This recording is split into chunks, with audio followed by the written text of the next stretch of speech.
In other big threes, we know there's always a player that has to sacrifice. You think about Dennis Rodman back in the day with the Bulls. Maybe you think about James Worthy, present day Ray Allen with the big three, with the Celtics, Chris Bosh, and so on and so on. So Kyrie now appears to be the third in pecking order.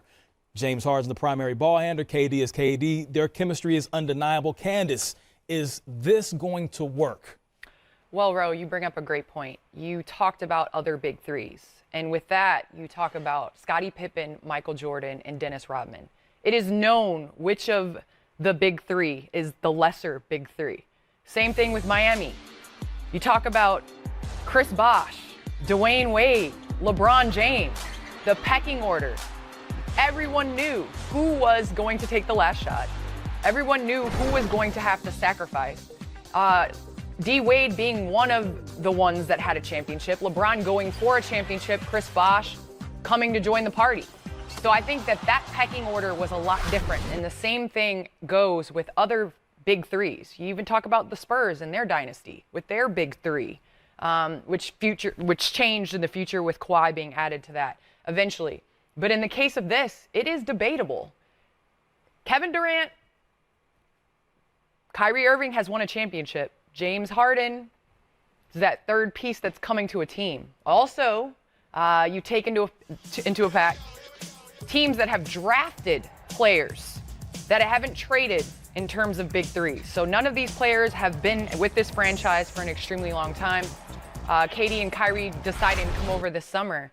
But for me, I think success goes off of if three guys are at their point in their career when they're ready to win together. Because we saw one of the best big threes that could have ever possibly been was OKC, who drafted Russell Westbrook, drafted James Harden, and Kevin Durant. So with that being said, if they were 25, 26 instead of 21, 22, would they have won championships?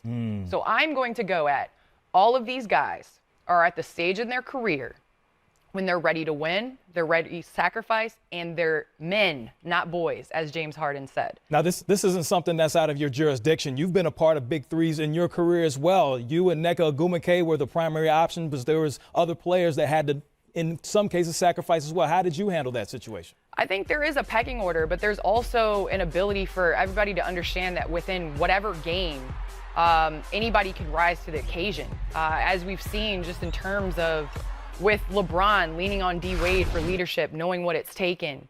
There's a lot of times you don't know what it takes to win a championship, and guys are striving for that. One of the best players in the game, LeBron James, did not know what it took to win a championship until he went to Miami and played with other great players. So I think James Harden is searching for that closer, which is KD and Kyrie.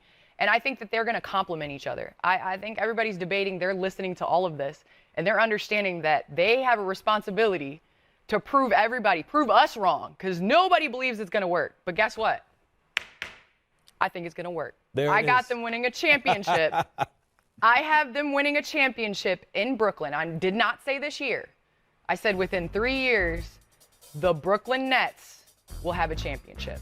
And that is a fact beyond reasonable doubt. Smitty, I know that you've been a part of some special teams, an all-star in '98 with the Atlanta Hawks. You had Mookie Blaylock and you had Dikembe Mutombo. That was your big three in the ATL. Your thoughts on this current big three? Well, Candace said it best. Just to add to that, it comes down to communication, but it also comes down to transparent communication. And also, you got to understand is when you win in a championship, things go on in the locker room. You're going to have to be able to definitely have those conversations that you don't want to have. And that's what I think me, Dikembe, and Mookie had. I mean, we had times where we would go at each other. I mean, and it was all like Candace said, because we all was ready to win and we were trying to win. I think for this big three right now is somebody's going to have to sacrifice. Somebody's going to be more of a facilitator. Some people's going to have to defend more. But I think more importantly, you're going to also have to understand is you can't exclude your other teammates. They got to feel a part of this when you want to win a championship, because it's more than just that big three. And if they can get those guys involved and not stand around in constant motion, I think they'll be okay.